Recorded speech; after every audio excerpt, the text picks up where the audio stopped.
அனைவருக்கும் வணக்கம். இன்றைய வகுப்பு பார்த்தீங்கன்னா தமிழ் சிறப்பு வகுப்பு 2. ஆல்ரெடி ஃபர்ஸ்ட் வகுப்புல திருக்குறளை பற்றின 100 குறிப்புகள் வந்து நம்ம பார்த்துட்டோம் இல்லையா? அந்த வீடியோவோட லிங்க் வந்து டிஸ்கிரிப்ஷனில் இருக்குது, பார்க்காதவங்க அதை பார்த்துருங்க. இப்போ வந்து என்ன பண்ணேன்னா 20 அதிகாரத்தையும் ஒவ்வொரு நாள் ஆல்ரெடி நான் அரண் வலியுறுத்தல் போட்டிருக்கேன். பட் ஆனால் ஒவ்வொரு நாளாக போட்டால் 20 நாள் ஆகுது அப்படிங்கிறதுனால 5 அதிகாரமாக 4 நாளில் முடிச்சிடலாம் அப்படின்னு ஒரு பிளான் பண்ணியிருக்கேன். ஸோ இன்னைக்கு நம்ம 5 அதிகாரங்கள் பார்க்க போகிறோம். வாங்க கிளாஸ்க்குள்ளே போயிடலாம். Okay, Thirukkural where to study 6th இருந்து 12th முடிக்கும் திருக்குறள் எந்தெந்த பேஜில் எங்கெங்கே கேட்டுக்காங்கன்னு சொல்லி எல்லா பேஜ் நம்பர்ஸும் டேர்மு அண்ட் ஸ்டாண்டர்ட் முத கொண்டு டீட்டெயிலாக கொடுத்துருக்கோம். இந்த ஸ்க்ரீன்ஷாட் எடுத்து பார்த்துக்கோங்க. ஓகே, அது திருக்குறள்னு எங்கே வருதோ அது எல்லாமே அதில் கொடுத்துருக்கேன். இதில் வந்து இந்த 20 அதிகாரங்கள் மட்டும் நம்ம சிலபஸில் இருக்கு இல்லையா? அந்த 20 அதிகாரங்கள் மட்டும் எந்தெந்த பேஜில் 10 குறள் ஃபுல்லாகவே இருக்கும் இல்லையா புக் பேக்கில். ஸோ அது எந்தெந்த பேஜ் நம்பர்ஸில் இருக்குங்கிறது கொடுத்துருக்கேன். இதையும் ஸ்க்ரீன்ஷாட் எடுத்து பார்த்துக்கோங்க. அரண் வலியுறுத்தல் ஃபர்ஸ்ட் டாபிக் என்னது? அரண் வலியுறுத்தல் நம்ம பார்க்க போகிற அதிகாரம். இதுல இருந்து வெளில கொஸ்டின் கேட்கணும் அப்படின்னா இந்த அரண் வலியுறுத்தல் எத்தனாவது அதிகாரம் அப்படின்னு கேட்கலாம். 30வது அதிகாரம். அரண் வலியுறுத்தல் 30வது அதிகாரம்.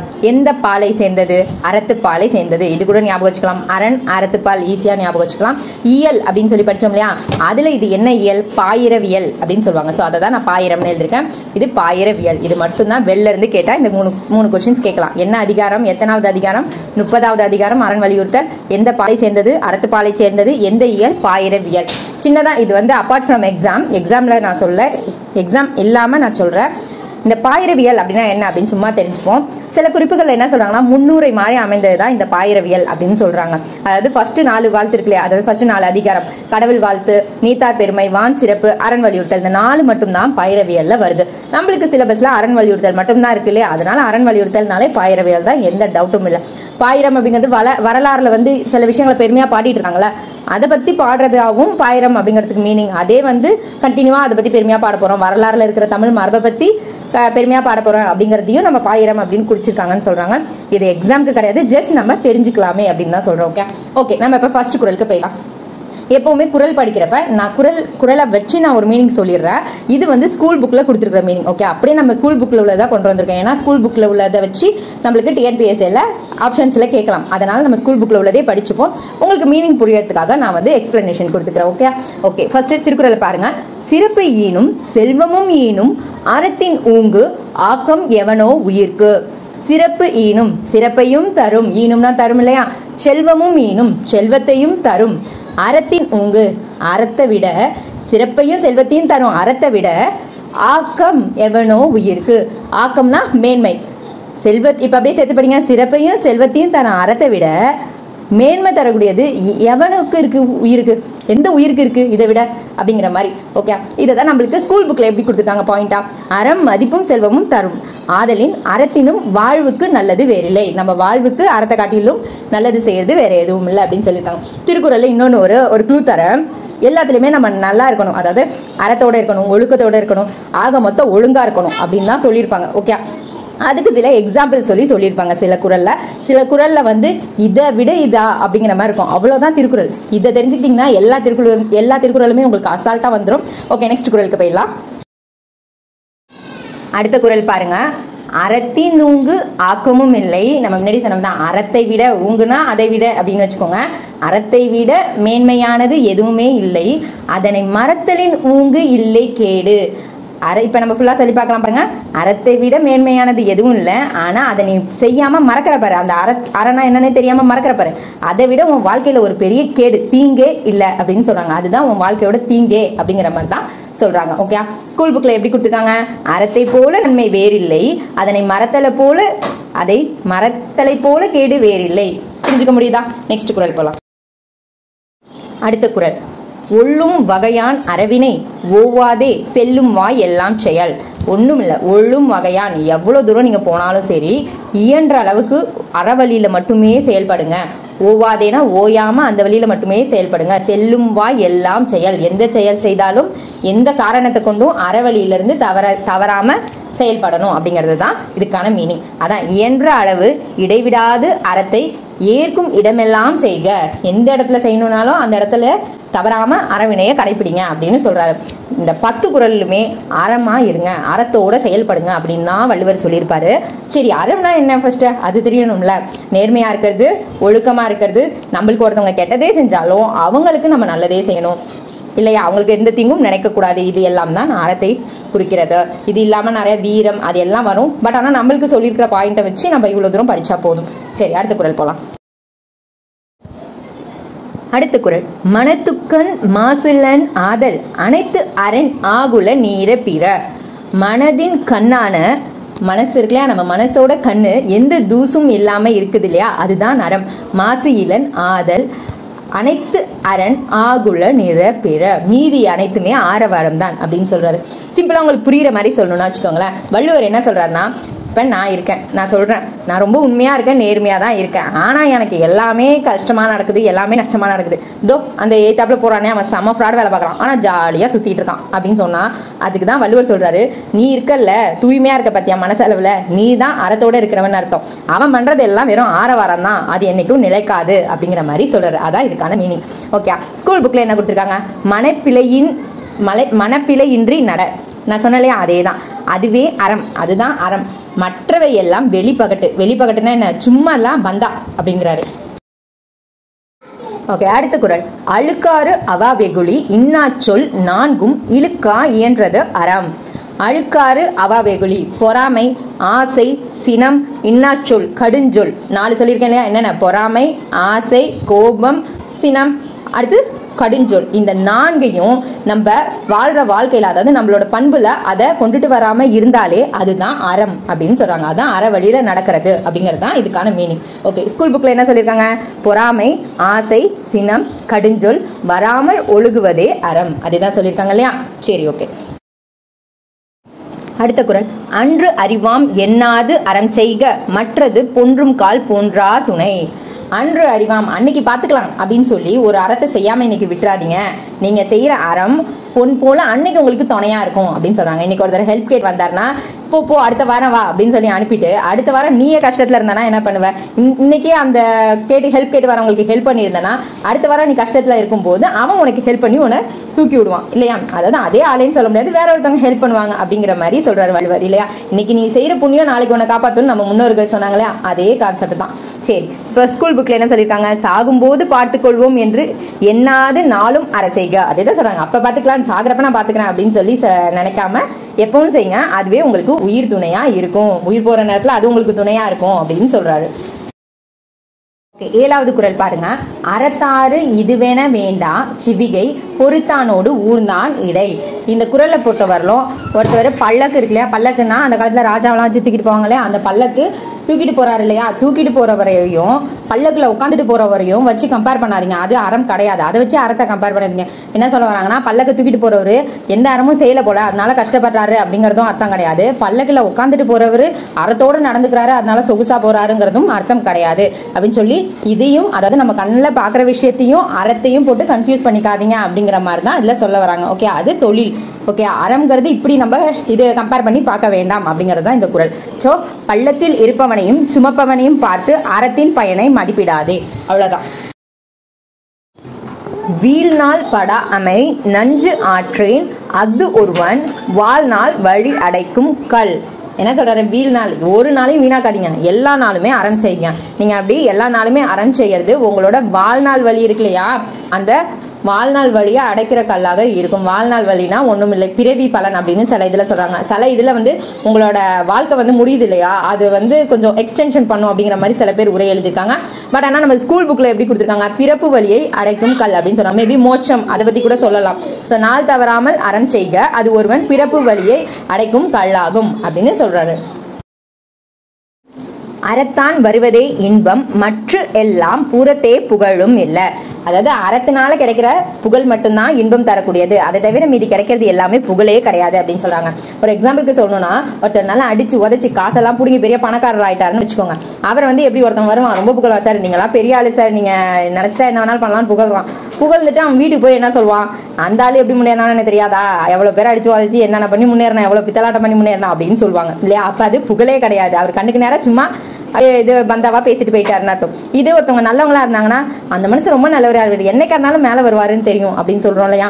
ஸோ அப்படி கிடைக்கிற அந்த அறவழியில கிடைக்கிற இன்பம் தான் உண்மையான இன்பம், புகழ்ச்சி தான் உண்மையான இன்பம் அப்படின்னு சொல்றாரு. ஓகே, ஸ்கூல் புக்ல என்ன சொல்லியிருக்காங்க பார்க்கலாமா, அறநெறியால் வருவதே இன்பம் பிற வழியால் வருவன துன்பம் பழி அப்படின்னு சொல்லிருக்காங்க. அடுத்த குறள் பாருங்க. செயற்பாழது ஓரும் அரணே ஒருவருக்கு உயர்பாழது ஓரும் பழி.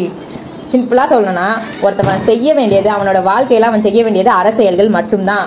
அவன் செய்யாம இருக்க வேண்டியது தீய செயல்கள். எந்த பழியும் அவன் மேல வராம பாத்துக்கிறது தான் அறச்செயல்ல இருக்கிறது அப்படின்னு அர்த்தம் அப்படின்னு சொல்றாங்க. அவ்வளவுதான். பாருங்க, யாரும் செய்ய வேண்டியது அறமே, யாரும் விட வேண்டியது பழியே. எல்லாரும் விட வேண்டியது பழிய, செய்ய வேண்டியது அறத்தை. அவ்வளவுதான். ஆக மொத்தம் 10 குறளுமே என்ன சொல்றாரு? அறத்தோட இரு, அறத்தோட இரு, அறத்தோட இரு, எந்த தீய செயலும் செய்யாத. அவ்வளவுதான் இந்த 10 குறள். இந்த ஒரு ஐக்கானை மட்டும் தெரிஞ்சுக்கோங்க. அறத்தோட இரு, எந்த தீங்கும் செய்யாத. இதை மட்டும் தெரிஞ்சா இந்த 10 குறளோட மீனிங் அசால்ட்டா புரிஞ்சிடும். சரியா? அடுத்த அதிகாரத்துக்கு போலாம். அடுத்த அதிகாரம் புறங்கூறாமை. புறங்கூறாமைங்கிறது திருக்குறள்ல 180வது அதிகாரம். எந்த பால் வகையை சேர்ந்ததுன்னா அறத்துப்பால். இயல் இல்லறவியலை சேர்ந்தது. ஓகே, முதல் குறள் பார்க்கலாம். அறம் கூறான் அள்ள செய்யினும் ஒருவன் புறம் கூறான் என்றல் இனிது. அறத்தை பத்தி தப்பா பேசிட்டு தீய செயலை செய்யறவனா இருந்தா கூட சரி, அடுத்தவங்களை பத்தி புறம் பேசாத, கோழி பேசாத. சில வழக்குல சொல்லுவாங்களே கோழி முட்டாத அப்படின்னு சொல்லுவாங்க, புரளி பேசாத அப்படின்னு சொல்லுவாங்க இல்லையா, காசிப்.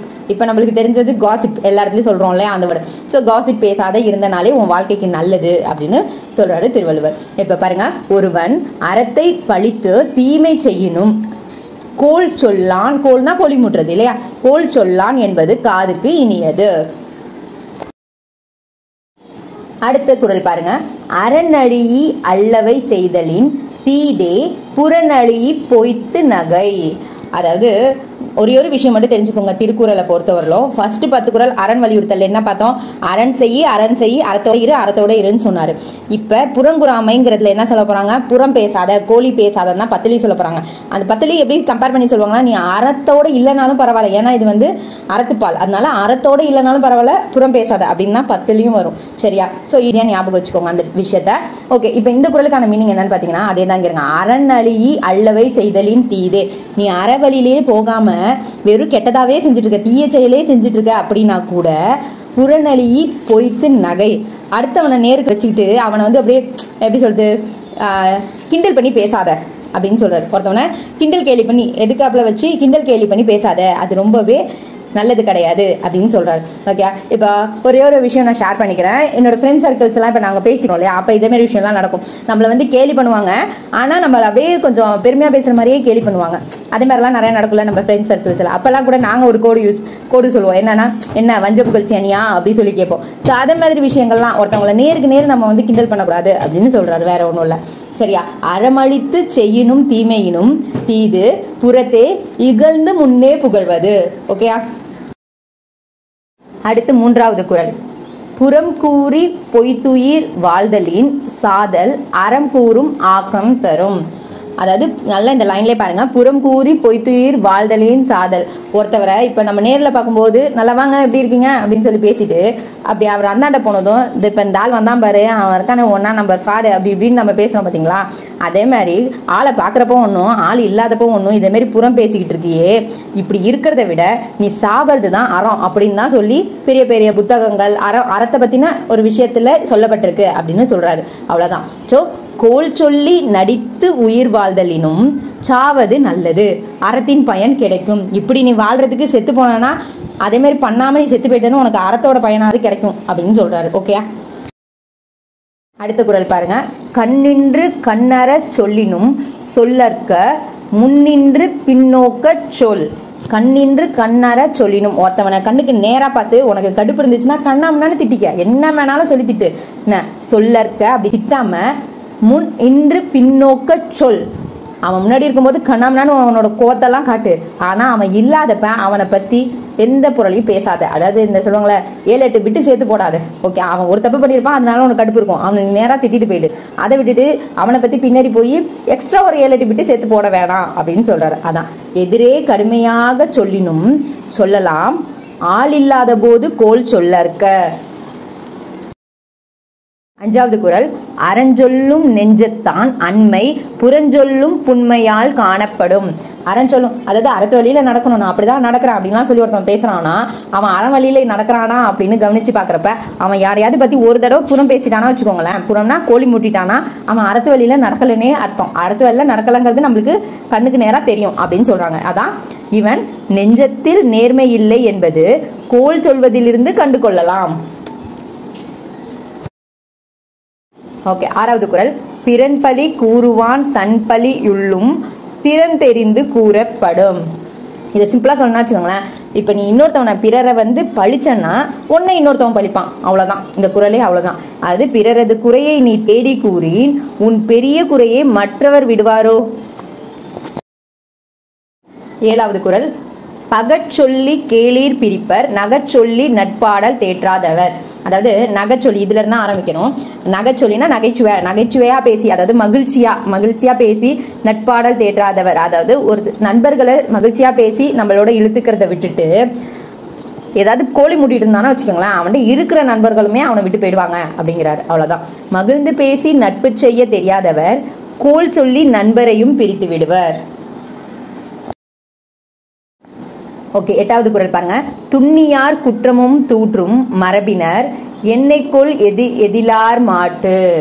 துண்ணியார் கூட இருக்காங்க இல்லையா, சிம்பிளா சொல்லணும்னு வச்சுக்கோங்க, கூட இருக்காங்கல்ல நெருங்கி பழகிறவங்க, அவங்கள பத்தியே கண்ணாபண்ணான்னு கோழி முட்டிட்டு இருக்கான் அப்படின்னா ஒருத்தவன், அந்த மரபு அவன்கிட்ட இருக்குன்னா அவன் பழகாத தெரியாதவங்களை பத்தி அப்ப அவன் என்னென்ன பேசுவான் அப்படிங்கிறது தான். கிட்டக்க இருக்கிறவங்களே அவன் தைரியமா கோழி முட்டுறான்னா அப்ப தெரியாதவங்களை பத்தி அவன் என்னென்ன கோழி முட்டுவான், அதான் இதுக்கான மீனிங். ஸோ பழகியவர் குற்றத்தையே தூற்றி திரிபவர் பழகாதவரிடம் எப்படியோ. ஓகே, 9வது குறள். அறநோக்கி ஆற்றுங்கோல் வையம் புறநோக்கி புன்சொல் உரைப்பான் பொறைனா பொறுமை, வையம்னா உலகம். சரியா?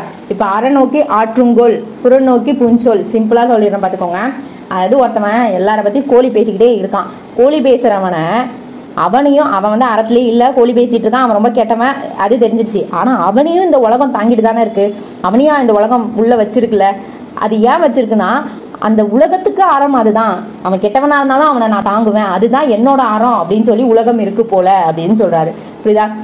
போனது பார்த்து புறங்கூறுபவனை உலகம் சுமக்கிறது, அதுவும் ஒரு அறமோ. ஓகே, 10வது குறள். ஏதிலார் குற்றம் போல் தம் குற்றம் காண்கிற்பின் தீதுண்டோ மண்ணும் உயிர்க்கு. ஏதிலார்னா எதுக்கு ஒருத்தவன் நிற்கிறான்ல அவனோட குத்தத்தை பார்க்குற மாதிரி தன்னோட குத்தம் என்னன்னு அவனுக்கு தெரிஞ்சிச்சுன்னா அவன் வாழ்க்கைக்கு வேற ஏதாவது தீமை பிரச்சனை ஏதாவது வருமா அப்படின்னு சொல்றாரு. அவ்வளவுதான். அது நம்மளுக்கு அப்பையிலேருந்து ட்ரெடிஷ்னலாக சொல்லிட்டு வருவாங்களே வீட்டிலலாம், அடுத்தவன் முதுக பார்க்காத ஓ முதுக வச்சு நீ பாரு அப்படின்னு சொல்லுவாங்க இல்லையா. ஸோ அதே மாதிரி தான். ஏன்னா அதை பார்க்க முடியாது நம்ம, நீ அடுத்தவன் முதுவை பார்த்து பேசிட்டு இருக்க, ஓ முதுகுல என்ன நடக்குதுன்னு நீ பார்க்குறியா அப்படின்னு கேட்பாங்க, பெரியவங்களாம் கேட்பாங்க வீட்டில். ஸோ அதே தான் இதுக்கு சொல்றாங்க. அவ்வளோதான். அடுத்தவனை நீ குறை பேசுறியே, உன் குத்தம் என்னன்னு உனக்கு தெரிஞ்சிச்சுன்னா உன் வாழ்க்கைக்கே பிரச்சனை இல்லை அப்படிங்கிறாரு. பிறர் குறை காண்பது போல் தங்குறை காணின் வாழும் உயிர்க்கு தீது உண்டோ. அடுத்த அதிகாரம் அருளுடைமை. இது திருக்குறளை 240வது அதிகாரம். பால் பாத்தீங்கன்னா அறத்துப்பால், இயல் வந்து துறவரவியல். முதல் குறள் பார்க்கலாம். அருள் செல்வம் செல்வத்துள் செல்வம் பொருள் செல்வம் பூரியார் கண்ணும் முழ. அதாவது செல்வம் அப்படின்னா இப்போ ஒரு 10 பவுன் நகை என்கிட்ட இருக்கு அப்படின்னா திருடன்ட்டியும் தான் 10 பவுன் நகை இருக்கு. ஸோ அப்போ நகை 2 பேர்ட்டையுமே செல்வம் இருக்கு அப்படின்னு அர்த்தம் தானே. அப்போ அது செல்வம் கிடையாது. இந்த பணங்கிறது கெட்டவங்கள்ட்டையும் இருக்கும் நல்லவங்கள்ட்டையும் இருக்கும். ஆனால் அருள்ங்கிறது ஒருத்தவங்கள்ட்ட நல்லவங்கள்ட்ட மட்டும்தான் இருக்கும். ஸோ அந்த செல்வம் தான் சிறந்த செல்வம் அப்படின்னு சொல்றாரு. அதான் அருளே செல்வத்துள் சிறந்த செல்வம் பொருளோ கைவரிடத்தும் உண்டு. 2வது குறள். நல்லாற்றான் நாடி அருளாள்க பல்லாற்றான் தேரினும் அஃதே துணை. அதாவது நல்ல வழியில அறத்தோடையும் அருளோடையும் நம்ம வாழணும் அப்படின்னு தெரிஞ்சுட்டோம்னா அது எந்த புத்தகமா இருக்கட்டும் எந்த விஷயமா இருக்கட்டும் எதை எடுத்து பார்த்தாலும் என்ன சொல்றாங்க, நீ அறத்தோட அருளோட இருந்தனா அதுதான் உன் வாழ்க்கைக்கு துணைன்னு சொல்றாங்க அப்படின்னு சொல்றாரு. நல்ல வழியை ஆராய்ந்து அருள் செய்க எவ்வகையால் பார்த்தாலும் அருளே துணை, வாழ்க்கைக்கு அதுதான் துணையா வரும் அப்படின்னு சொல்றாரு. அடுத்து 3வது குறள் பாருங்க. அருள் சேர்ந்த நெஞ்சினார்க்கு இல்லை இருள் சேர்ந்த இன்னா உலகம் புகழ். இன்னா உலகம், இருள் சேர்ந்த இன்னா உலகம்னா நரகம். சரியா? ஒருத்தவன் மனசுல அருள் நிறைந்து இருக்கு அப்படின்னா அவன் இருட்டா இருக்கிற அந்த நரகத்துக்கு போக வேண்டிய அவசியமே இல்லை அப்படின்னு சொல்றாரு. ஸோ அறியாமையும் துன்பமும் உடைய உலகத்தை அருள் நெஞ்சம் கொண்டவர் அடைய மாட்டார் அப்படின்னு சொல்றாங்க. 4வது குறள் பாருங்க. மண்ணுயிர் ஓம்பி அருள் ஆழ்வார்க்கு இல்லென்ப தன்னுயிர் அஞ்சும் வினை. அதாவது இந்த உலகத்துல மண்ணுலகத்துல இருக்கிற எல்லா உயிரையும் காத்து, அதாவது எல்லா மக்கள்கிட்டையும் அன்பு காட்டி அருள் செய்து அதே மாதிரி வாழ்ந்துட்டு இருக்காரு இல்லையா, அவருக்கு அவரோட உயிரை பத்தின பயம் தேவையே இல்லை. அவர் நல்லவரா இருக்கிறதுனால அவருக்கு அந்த அருள் கிடைச்சிடும் அப்படின்னு சொல்றாங்க. அவருக்கு உயிரை பத்தின பயம் தேவை கிடையாது. எல்லா உயிர்களையும் பேணும் அருளாளனுக்கு தன் உயிர் பற்றிய கவலை வினை இல்லை. 5வது குறள். அள்ளல் அருள் ஆழ்வார்க்கு இல்லை வழி வழங்கும் மல்லல்மா ஞானம் கழி. அதாவது சிம்பிளா சொல்லணும்னு வச்சுக்கோங்களேன், இதில் கம்பேரிசன் பண்ணுறாங்க. என்ன சொல்கிறாங்கன்னா, அருள் இருக்கு இல்லையா, அந்த அருள் உடையவருக்கு வாழ்க்கையில் துன்பமே இல்லை அப்படின்னு சொல்கிறாரு. அதுக்கு எக்ஸாம்பிளாக எதை சொல்கிறாங்கன்னா, அருள் அப்படிங்கிறத கண்ணில் பார்க்க முடியுமா? பார்க்க முடியாது. அதே மாதிரி காற்று அப்படிங்கிறத கண்ணில் பார்க்க முடியுமா? பார்க்க முடியாது. ஆனால் இந்த காற்றுனால எப்படி இந்த உலகம் இயங்கிட்டு இருக்கோ, அது மாதிரி அவன் மனசில் அந்த அருள் இருக்கிறதுனால அவனோட வாழ்க்கையும் நல்லபடியாக போகும், எந்த துன்பமும் அவனுக்கு இல்லை அப்படின்னு சொல்கிறாரு. ஓகேயா? அதான் அருளாளருக்கு துன்பம் என்பது இல்லை, காற்றுடன் வளமுடைய இவ்வுலகமே சான்று. அடுத்து 6வது குறள். பொருள் நீங்கி போச்சாந்தார் என்பர் அருள் நீங்கி அள்ளவை செய்தொழுகுவார். அதாவது ஒருத்தவர் அருள் இல்லாமல் வெறும் துன்பத்தையே செஞ்சுட்டு இருக்காருன்னா ஒரு காலகட்டத்தில் அவரோட பொருளும் அழிஞ்சு போயிடும், அவரோட வாழ்க்கையிலேயும் நிறைய கஷ்டம்லாம் வரும். ஆனால் அந்த கஷ்டத்தையும் அவருக்கு என்னன்னு தெரியாமல், ஏன் நம்ம பொருள்லாம் அழிஞ்சிச்சுன்னு தெரியாமல், அதாவது வாழ்க்கையோட குறிக்கோளே என்னன்னு தெரியாமல் வாழ்றவர் அவரு அப்படின்னு சொல்றாரு.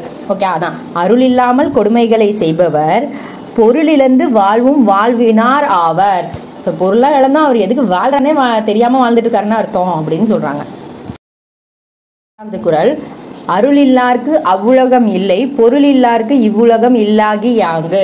அதாவது ஒருத்தவர்கிட்ட பொருள் இல்லை, பொருள் வசதி இல்லைன்னா அவர் எப்படி துன்பப்பட்டு அவரோட வாழ்க்கையில் கஷ்டப்பட்டுட்டு இருக்காரோ, இந்த உலகத்தை பற்றி எவ்வளோ கடுப்பாக இருக்கும் இல்லையா, அது மாதிரி இருக்காரோ, அதேமாதிரி அருள் இல்லாதவருக்கு அவர் வாழ்கிற வாழ்க்கை கூட அதே மாதிரி துன்பத்தோடு தான் இருக்கும் அப்படின்னு சொல்கிறாங்க. பணம் இருந்தாலும் அருள் இல்லைன்னா அவரோட வாழ்க்கை துன்பமாக தான் இருக்கும் அப்படின்னு சொல்கிறாங்க.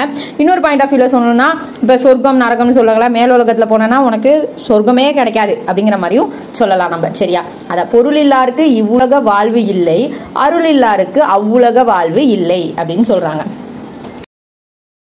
8வது குறள். பொருளற்றார் பூப்பர் ஒரு கால், அருளற்றார் அற்றார் மற்றும் ஆதல் அரிது. அதாவது பொருளற்றார், பொருள் இல்லாதவன் கூட ஒரு காலத்துல பூப்பார்னா செல்வம்லாம் திரும்ப அவனுக்கு கிடைச்சி பெரிய ஆளா ஆவான். ஆனா அருள் இல்லாம இருக்கான் பாரு, அவன் வாழ்றதே லைக்ல வேஸ்ட், அவன் இருந்தும் இல்லாததுக்கு தான் சமம் அப்படின்னு சொல்றாங்க.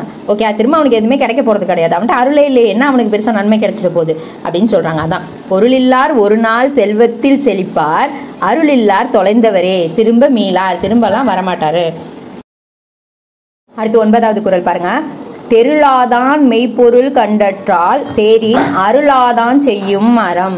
அதாவது தெருளாதான் மெய்ப்பொருள் கண்டாற்றான்னா, தெருளாதான்னா ஒரு அறிவில்லாதவன், ரொம்ப முட்டாள், அவன்கிட்ட ஒரு புக்கு கொடுத்து அந்த புக்கோட மெய்ப்பொருள், அந்த புக்கோட மாரல் என்ன அப்படின்னு சொல்லி அவன் கண்டுபிடிச்சிருவானா? அறிவில்லாதவன்ட்ட கொடுத்து ஒரு புக்கு கொடுத்து இந்த புக்கை ஃபுல்லாக படிச்சுட்டு இதோட கான்செப்ட் என்னன்னு நீ ஒரு லைனில் சொல்லு அப்படின்னு சொன்னால் சொல்லுவானா அவன்? அதே மாதிரி தான் ஒருத்தவன்ட்ட அறம் இருந்தாலும் ஓகே, அறம் இருந்தாலும் அருள் இல்லைன்னா அவன் வேஸ்ட்டு, அதுக்கு சமம் அப்படின்னு சொல்கிறாங்க. அருளிலான் அறஞ்செய்தான் என்பது பேதை, இறைவனை கண்டான் என்பது போலாம் அப்படின்னு சொல்கிறாங்க. Okay okay. 10வது குறள். வலியார் முன் தன்னை நினைக்காதான் தன்னின் மெலியார் மேல் செல்லும் இடத்து. தன்னின் மெலியார் மேல் செல்லும் இடத்துனா, நம்மளை விட இலக்காரமா ஒருத்தவங்க இருக்காங்க அப்படின்னா அவன்கிட்ட போய் நீ அவனை துன்புறுத்துற அப்படின்னா, உன்னை விட இப்போ கீழே இருக்கான் அப்படின்னா அவனை போட்டு நீ டார்ச்சல் கொடுக்குற அப்படின்னா, வலியார் முன் தன்னை நினைக்கான், அது உன்னை விட மேலே ஒருத்தவன் இருக்கான்ல, அவன் உன்னை டார்ச்சர் தரும்போது நீ அவன்கிட்ட எப்படி போய் பயந்துட்டு நிற்ப, அதை கொஞ்சம் நினைச்சுப்பாரு அப்படின்னு சொல்றாரு. ஓகே. ஸோ உன்னினும் எளியவனை நீ வருந்தும் போது உன்னினும் வலியவன் முன் உன்னை நினை அப்படின்னு சொல்றாரு. ஓகே, இதோட அருளுடைமை முடிஞ்சிருச்சு. அடுத்த அதிகாரம் ஊக்கமுடைமை. ஊக்கமுடைமை அப்படின்னு பார்த்தீங்கன்னா இது 590வது அதிகாரம். எந்த பாலை சேர்ந்ததுன்னா பொருட்பாலை சேர்ந்தது, இயல் அரசியல். ஓகே, இது 3 தான் அப்பாட்டு கொஸ்டின். என்னென்ன 590வது அதிகாரம் இது பொருட்பாலை சேர்ந்தது, அரசியல், இயல் அரசியல். ஓகே, முதல் குறள் பாருங்க. உடையர் எனப்படுவது ஊக்கம், அஃது இல்லர் உடையது உடையாரோ மற்று. உடையர்னா ஃபர்ஸ்ட் ஊக்கமுடைமை. ஊக்கம்னா என்னன்னு சொல்லிடுறேன். ஊக்கம்னா இப்போ ஒருத்தவங்களை ஊக்குவிக்கிறீங்க அப்படின்னு சொல்றாங்களா, அப்படின்னா என்ன அர்த்தம்? அவங்களோட உயர்வுக்கு உதவுறது தானே அர்த்தம். ஸோ ஊக்கம்னா உயர்வு அப்படின்னு கூட வச்சுக்கலாம், நம்மளோட மேன்மை, அந்த ஒரு எண்ணம், உயர்ந்த எண்ணம் அப்படின்னு கூட சொல்லலாம். சரியா? இங்கே அப்படிதான் மீன் ஆகும். இப்போ பார்த்தீங்கன்னா உடையர் எனப்படுவது ஊக்கம், ஒருத்தவன்ட்ட இருக்கு எல்லாம் வச்சிருக்கிறவன் அப்படின்னா, உடையர் அப்படின்னா வச்சிருக்கிறவங்க இல்லையா, எல்லாமே அவன்கிட்ட இருக்கு அப்படின்னா, ஊக்கம்னு ஒன்று இருந்தால் மட்டும்தான் அவன்கிட்ட எல்லாம் இருக்குன்னு அர்த்தம். அந்த ஊக்கம் இல்லைன்னா அவன்கிட்ட எந்த பொருள் எந்த செல்வம் இருந்தாலும் ஒன்றும் இல்லாதவனுக்கு சமம் அப்படின்னு சொல்றாங்க. ஸோ ஊக்கமே சொத்தாகும், அது இல்லாதவர் பிற இருப்பினும் சொத்துடையர் ஆகார், எந்த சொத்தும் இல்லாதவர் ஆயிடுவார் அப்படின்னு சொல்றாங்க. இதுக்கு முன்னாடி படித்தோம் இல்லையா குறள், அதே குறளை தான் இப்போ கொஞ்சம் உல்டாவா சொல்லியிருப்பாங்க, அவ்வளோதான். திருக்குறளை பொறுத்தவரை கஷ்டமே கிடையாது. அதிகாரத்தை நீங்கள் புரிஞ்சுக்கிட்டீங்கன்னா போதும், 10 குறளுமே நீங்கள் அசால்ட்டாக அப்படியே சொல்லட்டி தான் வரும். அதே கான்செப்ட் பார்த்துக்கோங்க. 2வது குறள். உள்ளம் உடைமை உடைமை, பொருள் உடைமை நில்லாது நீங்கிவிடும். இது படித்தாலே புரியுது இல்லையா? உள்ளம் உடைமை உடைமை, ஒருத்தவனுக்கு மனசில் ஊக்கமுடைமை இருந்தால் மட்டும்தான் அவன்கிட்ட நிலச்சிருக்கும் அந்த பொருள். அதை தவிர மீதி எல்லா பொருளும் என்ன ஆகிடும், நீங்கி போயிடும், மீதி எல்லாமே போயிடும். ஆனால் அந்த ஊக்கம் மட்டும் என்ன இருக்கும், அவன்கிட்ட நிலைத்திருக்கும் அப்படின்னு சொல்கிறாங்க. அந்த ஊக்கம் சொத்து தான் சொத்து, பொருட்சொத்து நில்லாது போய்விடும். இதுக்கு முன்னாடியே அதே தான் சொல்லியிருப்பாங்க. இந்த குரலில் போயிடும் அப்படின்னு சொல்லியிருக்காங்க, நிலையாக இருக்காதுன்னு சொல்லியிருக்காங்க. அவ்வளோதான். மூன்றாவது குறள் பாருங்க. ஆக்கம் இழந்தேம் என்று அல்லாவார் ஊக்கம் ஒருவந்தம் கைத்து உடையார். ஒருவர் கையில் ஊக்கங்கிற அந்த ஆயுதம் இருந்துச்சுன்னா, ஆக்கம்னா எல்லாத்தையும் சேர்த்து வச்ச செல்வங்கள் எல்லாம் இழந்தா கூட அல்லாவார், இழந்துட்டோமேனு கவலைப்பட மாட்டாங்க. அந்த ஊக்கமுடைமை அவர்கிட்ட இருந்துச்சுன்னா எவ்வளோ சேர்த்து வச்ச செல்வம் அழிஞ்சாலும் அவர் கவலைப்பட மாட்டார், இழந்துட்டோமேனு வருத்தப்பட மாட்டார். நம்ம சேர்த்துலாங்கிற தைரியத்தோட அடுத்த கட்டத்தை நோக்கி போவார் அப்படின்னு சொல்கிறாங்க. ஸோ ஊக்கத்தை திண்ணமாக கையில் கொண்டவர் செல்வம் போயிற்றே என்று வருந்தார். அடுத்து நான்காவது குறள். ஆக்கம் அதர்வினாய் செல்லும் அசைவிலா ஊக்கம் உடையான் உலை. ஒருத்தவனுக்கு ஊக்கம் இருந்துச்சு அப்படின்னா அவனை தேடி எல்லா செல்வமும் வருமா, தங்கம் பணம் எல்லாம். ஏப்பா அந்த ஊக்கத்தோட எப்பவுமே ஊக்கமா இருக்கானேப்பா, அவன் வீடு எது அப்படின்னு சொல்லி அட்ரஸ் கேட்டு தேடி டோரை தட்டும் அப்படின்னு சொல்றாங்க. அவ்வளவுதான். ஓகே. சோர்வில்லா ஊக்கமுடையவனது வீட்டு வழி கேட்டு செல்வம் சேரும். ஓகே. அடுத்து ஐந்தாவது குறள். வெள்ளத்து அணைய மலர் நீட்டம் மாந்தர்த்தம் உள்ளத்து அணையது உயர்வு. வெள்ளத்தணைய மலர் நீட்டம்னா தண்ணியில் இருக்கு இல்லையா பூக்கள், தாமரை, அல்லிப்பூ எல்லாம் பறிச்சிருக்கீங்களா? அந்த அல்லிப்பூ தாமரை எல்லாம் இப்போ தண்ணியிலேருந்து இப்படி இப்போ குளத்துலலாம் இருக்கும்ல, அந்த குளத்துலேருந்து பறிச்சோன்னா அந்த தாமரைக்கு கீழே நீட்டாக இருக்கும் பார்த்தீங்களா? அதோட காம்பு இருக்குல்லையா, அடிப்பகுதி, அது எவ்வளோ நீட்டாக இருக்கும் அந்த காம்பு. அந்த அடி அவ்வளோ நீட்டு அந்த தண்டு வளர்ந்ததுக்கு காரணம் நீரோட ஆழம் அப்படின்னு சொல்கிறாங்க. அது எவ்வளோ நீட்டு இருக்கோ அவ்வளோ நீட்டு நீரோட ஆழம் இருக்குது அப்படின்னு சொல்கிறாங்க. அதே மாதிரி ஒருத்தவனுக்கு ஊக்கம் இருந்துச்சுன்னா அவனோட வாழ்வும் அந்த அளவுக்கு ஆழமாக அவனோட உயர்வை அவன் அடைவான் அப்படின்னு சொல்கிறாங்க. சரியா? அதான் மலரின் நீளம் நீரின் அளவு. மலரின் நீளம் கிடையாது, மலரோட அடி காம்பு இருக்கு இல்லையா? இப்போ தாமரை பூக்கு கீழே பச்சை கலரில் போகும் பாருங்க, அந்த தண்டு நல்ல நீட்டாக இருக்கும் பார்த்துருக்கீங்களா? பறிக்கும் போது அந்த நீட்டு ஆழத்தை குறிக்குது அப்படின்னு சொல்றாங்க. அதே மாதிரிதான் மாந்தர்த்தம் வாழ்வின் உயர்ச்சி ஊக்கத்தின் அளவு அப்படின்னு சொல்றாங்க. ஓகே. அடுத்த குறள் பாருங்க. உள்ளுவதெல்லாம் உயர் உள்ளல் மற்ற அது தள்ளினும் தள்ளாமை நீர்த்து. அதாவது நினைக்கிறத நல்லா எப்படி சொல்றது, நினைக்கிறதுலாம் உயர்வாவே நினை அப்படின்னு சொல்லி நம்ம பெரியவங்களாம் சொல்லுவாங்களா, எண்ணம் போல் வாழ்க்கை, அதனால எண்ணத்தை உயர்வா நினைங்க அப்படின்னு சொல்லுவாங்க இல்லையா? ஸோ அது விஷயம் அதே மாதிரி உயர்வா நம்ம நினைக்கும் போது அந்த விஷயம் நமக்கு கை கூடலைன்னா கூட அது திரும்ப நம்மளுக்கு என்னைக்கோ ஒரு நாள் நம்மளுக்கு அது நடக்கும். அதை விட இன்னும் நம்ம உயர்ந்த பதவிக்கு கூட போவோம் அப்படின்னு சொல்றாங்க. ஸோ இப்போ நம்ம அதனால உயர்வாகவே என்னைக்கும் நினைக்கணும், நடக்கலைன்னு சொல்லி மனம் தளரக்கூடாது, என்றைக்குமே நம்மளோட சிந்தனை உயர்வாக இருக்கணும் அப்படின்னு சொல்றாங்க. இப்போ நம்ம பாயிண்ட் ஆஃப் வியூலே சொல்லுவோமே, குரூப் 4 எக்ஸாம் கிடைக்கலையா, மார்க் வரலையா, அப்போ நம்மளுக்கு குரூப் 2 வேலை கிடைக்க போகுதுன்னு நினச்சி போயிட்டே இருக்க வேண்டியதான், அடுத்து குரூப் 2 எழுத வேண்டியதான். ஸோ அதே மாதிரி தான் சொல்கிறாங்க, வேற ஒன்றும் இல்லை. ஓகே. நினைப்பதெல்லாம் உயர்வையே நினைக்க, உயர்வு வராவிடினும் அந்நினைவை விடாதே. ஏழாவது குறள் பாருங்க. சிதைவிடத்து ஓல்கார் உறவோர் புதையம்பின் பட்டு பாடுன்றும் களிறு. களிறு என்றால் யானை தமிழ்ல இல்லையா? யானைக்கு எவ்வளோ அம்பு போர்க்களத்தில் எவ்வளோ அம்பு பட்டாலும் யானை தன்னோட அந்த பெருமையை கெத்த விடாமல் அப்படியே நிற்குமா.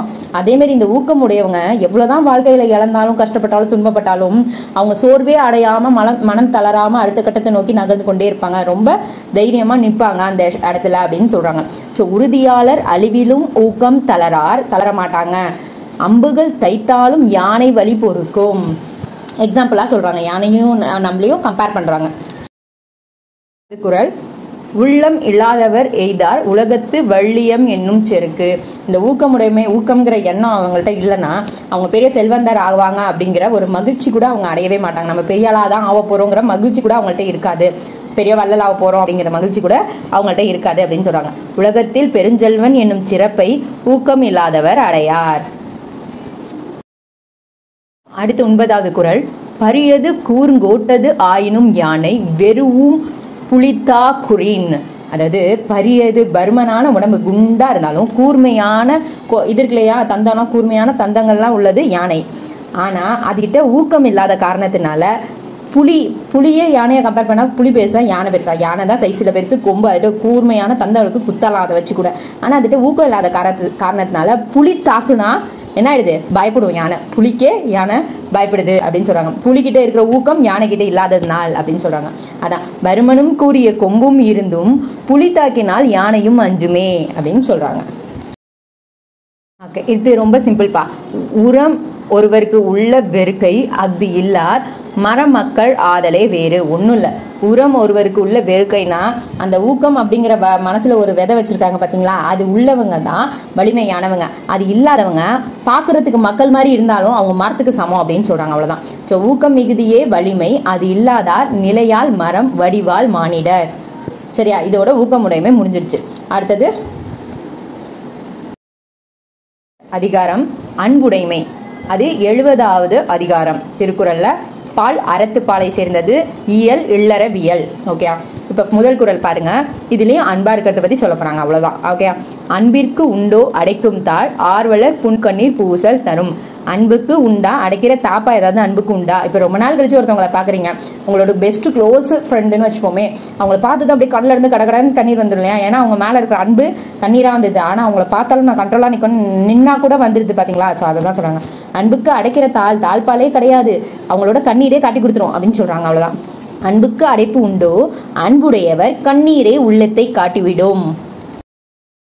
இரண்டாவது குறள். அன்பிலார் எல்லாம் தமக்குரியர் அன்புடையார் என்பும் உரியர் பிறர்க்கு. அன்பில்லாதவர் எல்லா பொருளும் என்னோடதுன்னு சொல்லுவாங்களாம்.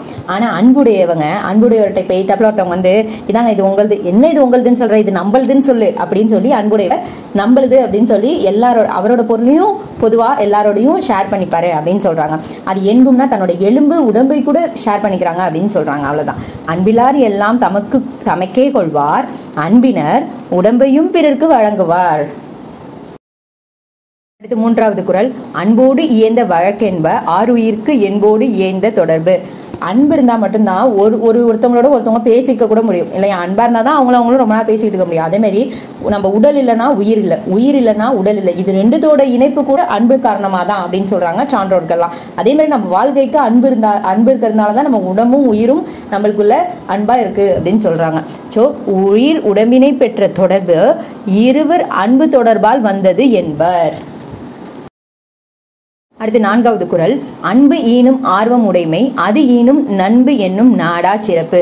அன்பு ஈனும் ஆர்வம் உடைமை. அன்பு ஒருத்தவங்கள்ட்ட இருந்துச்சுன்னா அவங்க ஆட்டோமேட்டிக்கா ஆர்வமா எல்லாத்தையுமே அன்பா பழகுவாங்க. ஸோ அப்படி அவங்க அன்பா பழகிறதுனால சுத்தி உள்ளவங்களுக்கு பிடிக்கும் இல்லையா? அதனால அவங்களுக்கு நிறைய நண்பர்கள் கிடைப்பாங்க அப்படின்னு சொல்றாங்க. ஸோ அன்பு பழகும் விருப்பத்தை தரும் அவ்விருப்பம் புதிய நட்பு சிறப்பை தரும். அடுத்த ஐந்தாவது குறள். அன்புற்று அமர்ந்த வழக்கென்ப வையகத்து இன்புற்றார் எய்தும் சிறப்பு.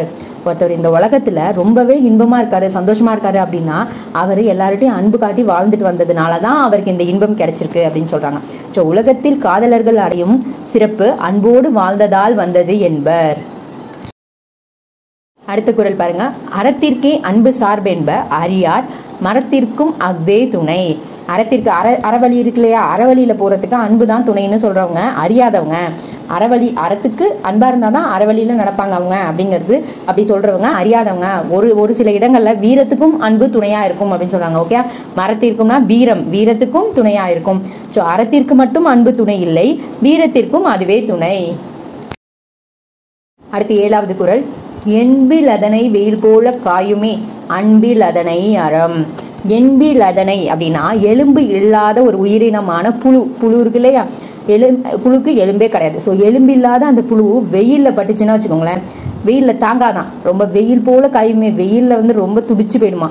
அது மாதிரி அன்பு இல்லாதவங்க அந்த அறம் வருத்தும். எப்படி வெயில் எலும்பு இல்லாததுனால புழுவை வருத்துதோ அது மாதிரி அன்பு இல்லாதவங்கள அறம் வருத்தும் அப்படின்னு சொல்றாங்க. அறவழி இருக்கே அது வருத்தும் அப்படின்னு சொல்றாங்க. எலும்பில்லா புழுவை வெயில் வருத்தும் அன்பில்லா உயிரை அறம் வருத்தும். இந்த குறளின் கம்பாரிசன் தான். அன்பகத்தில்லா உயிர் வாழ்க்கை வன்பார்க்கன் வற்றல் மறந்தளிர் தற்று. அன்பகத்தில்லா உயிர் வாழ்க்கை. ஒருத்தவன் மனசுல அன்பு இல்லாம ஒரு இல்வாழ்க்கையில வாழ்ந்துட்டு இருக்கானா அவனோட வாழ்க்கை எப்படிப்பட்டதுன்னா, ஒரு பாலைவனம் இருக்குல்ல, அதுல காஞ்சி பட்டு போன மரத்துல ஒரு சின்னோடு துளிர் வந்ததுக்கு அந்த துளிர் அது வளரமானும் தெரியாது, என்ன ஆகணும் தெரியாது, பாலைவனத்துல ஒரு பயனுமே கிடையாது. ஸோ அது மாதிரி அதுக்கு சமம் அவன் வாழ்க்கை அப்படின்னு சொல்றாங்க. நெஞ்சத்தில் அன்பின்றி வாழ முடியுமா, பாலை நிலத்தில் பட்டமரம் தளிர்க்குமா அப்படின்னு சொல்றாங்க. சரியா? அடுத்து 9வது குறள். புறத்துறுப்பு எல்லாம் எவன் செய்யும் யாக்கை அகத்துறுப்பு அன்பிலவர்க்கு. புறத்துறுப்பு அதாவது அகத்துறுப்பு, அகத்துல மனசுக்குள்ள அன்பு இல்லாதவனுக்கு புற உறுப்பான கை கால் எல்லாம் இருந்து ஒரு பிரயோஜனமும் கிடையாது அப்படின்னு சொல்றாங்க. அதெல்லாம் உறுப்பு இருந்தும் உறுப்பே கிடையாது. அன்பு இல்லைன்னா எந்த உறுப்பு இருந்தும் உறுப்பே கிடையாதுன்னு சொல்றாங்க. அன்பாம் உறுப்பு அகத்தில் இல்லையெனில் புறத்து உறுப்பெல்லாம் இருந்தும் என்ன? அன்பின் வழியது உயர்நிலை. அன்பார்த்தவங்க இருந்துட்டு இருந்தாங்கன்னா அது மூலியமா அவங்களுக்கு கிடைக்க போறது உயர்ந்த நிலை கிடைக்கும். அப்படி அந்த அன்பு இல்லாதவங்களுக்கு எலும்பு தோல் போர்த்த உடம்பு, அந்த எலும்பு மேல சும்மா தோல் போத்தி வச்சிருக்கிற உடம்பு தான் அது. சும்மா பேருக்கு எலும்பு மேல ஒரு தோல் போத்தி இருக்கு, அவ்வளவுதான், அது வேஸ்ட் அப்படின்னு சொல்றாங்க. அவ்வளவுதான். ஸோ உயிருடைய உடம்பாவது அன்புடைய வாழ்வு, அன்பிலார் உடம்புகள் எலும்பு தோள்கள். ஓகே, இதோட நம்ம 5 அதிகாரம் பார்த்துட்டோம். ஆக்சுவலாக நான் ஏன் இப்படி பிளான் பண்ணிட்டேன் அப்படின்னா, இன்னும் நம்ம 4 நாளில் 5 அதிகாரத்தை 4, 5, 20 இல்லையா? ஸோ அதனால் இன்னைக்கு ஒரு நாள் முடிச்சுட்டு பேலன்ஸ் 3 நாளில் 5 பார்த்து நம்ம முடிச்சிடலாம். ஓகே, அதன் பிறகு இப்போ அடுத்த 5 அதிகாரம் நம்ம பார்க்கலாம். அடுத்தது வந்து திருக்குறள்லேருந்து எப்படி கொஸ்டின் கேட்பாங்க அப்படிங்கிற மாதிரி நான் கிளாஸ் போடுறேன். ஸோ அப்படியே கிளாஸை கண்டினியூ பண்ணுங்கள். இப்போ ஒரு தடவை 5 ஒரு தடவை நான் ரீகால் பண்ணி சொல்கிறேன் பாருங்கள். ஃபஸ்ட்டு அரண் வலியுறுத்தல்ல அறத்தோட இருங்க அப்படின்னு சொன்னாங்களா? அடுத்து புறங்குறாமை, எங்கேயும் வந்து புரளி பேசாதீங்க அப்படின்னு சொல்லி பார்த்தோம் இல்லையா? அடுத்து வந்து அருளுடைமை, அருள்னா அடுத்தவங்களை காத்து நம்ம அரவணைச்சு அவங்கள கொண்டுட்டு போகணும் வாழ்க்கையில் அப்படின்னு சொல்லி பார்த்தோம். அடுத்து ஊக்கமுடைமை, நம்மளோட வாழ்க்கையில் எதாக இருந்தாலும் உயர்வாக நினைக்கணும், அப்போ தான் நம்ம உயர்ந்ததை அடைய முடியும் அப்படிங்கிற மாதிரி பார்த்தோம். அடுத்தது அன்புடைமை, நம்ம எல்லாத்தையும் அன்போடு இருக்கணும். அன்பு நம்ம உடம்புல இல்லைன்னா அது நம்மளுக்கு உடம்பும் இல்லை, எதுவுமே இல்லை அப்படிங்கிற மாதிரி சொல்லிட்டாங்க. ஸோ இதோட இந்த 5 அதிகாரங்களும் முடிஞ்சிருச்சு. ஓகே, இதோட 5 அதிகாரங்கள் முடிச்சிட்டோம். அடுத்த கிளாஸில் 15 அதிகாரங்களோடு உங்களை சந்திக்கிறேன். நன்றி, வணக்கம்.